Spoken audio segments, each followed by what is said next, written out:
Pigeon racing, yes, you heard that right, is a globally popular sport but has specifically grown over the years in Taiwan. It is Halloween Eve and I am whispering just a little bit because I am at the High Point University Smith Library, where tonight the quiet floor will become the spooky floor.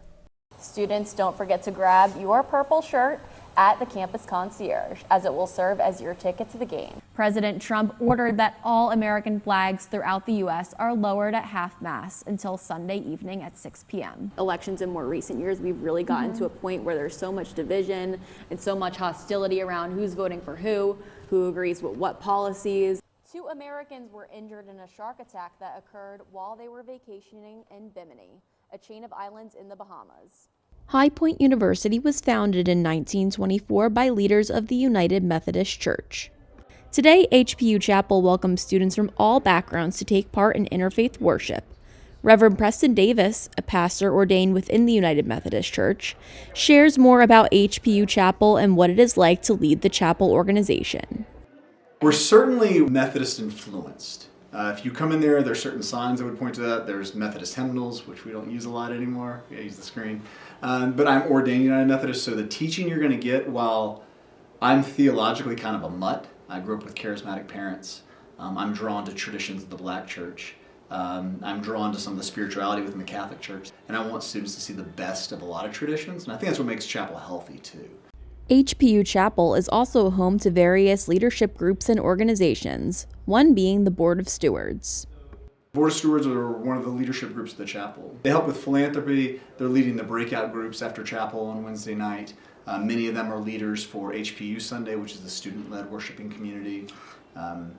They're also the students who are reaching out to student groups for partnerships, not only for philanthropy, but like, come check out Wednesday Chapel. We won't let you down.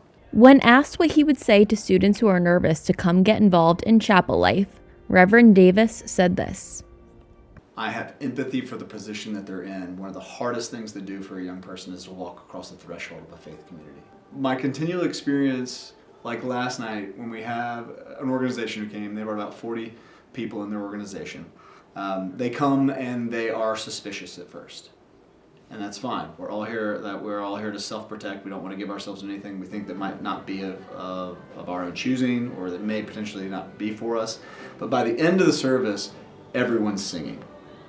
And when members of that organization leave, they come up to me and go, "That was way better than I thought it was going to be." Or they say something like, "Is it like this every week?" And to that, it is the proof that God's doing something good, and we simply get to be a part of it. This is Alexa Beck, reporting for NewsPoint. It is Halloween Eve and I am whispering just a little bit because I am at the High Point University Smith Library, where tonight the quiet floor will become the spooky floor.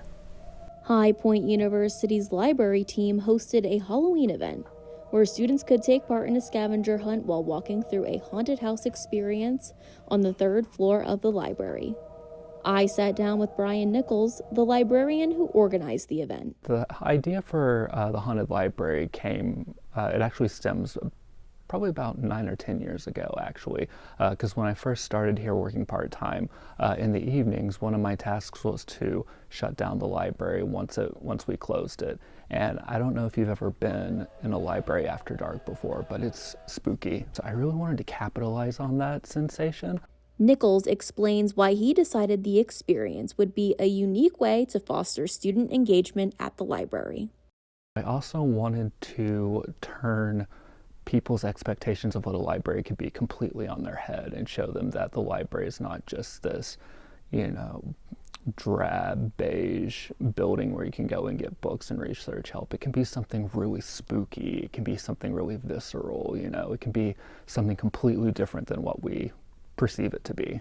When planning the event, Nichols sought out the help of Charcoal Pony, an improv group on campus, and the theater fraternity Alpha Psi Omega. Members of these organizations served as the scare actors for the event. I spoke with Brendan Shore, a member of APO who was one of the actors. I got the offer from one of our fantastic librarians, Brian. He pitched it to a bunch of the members of Alpha Psi and some surrounding organizations, and we all jumped at the idea to really be creative and show this off to the community. We have a lot of talented actors working, and we really feed off each other, whether it's putting on the fun makeup or covering ourselves in blood or really working on new and exciting scenes in the library. It's been really cool.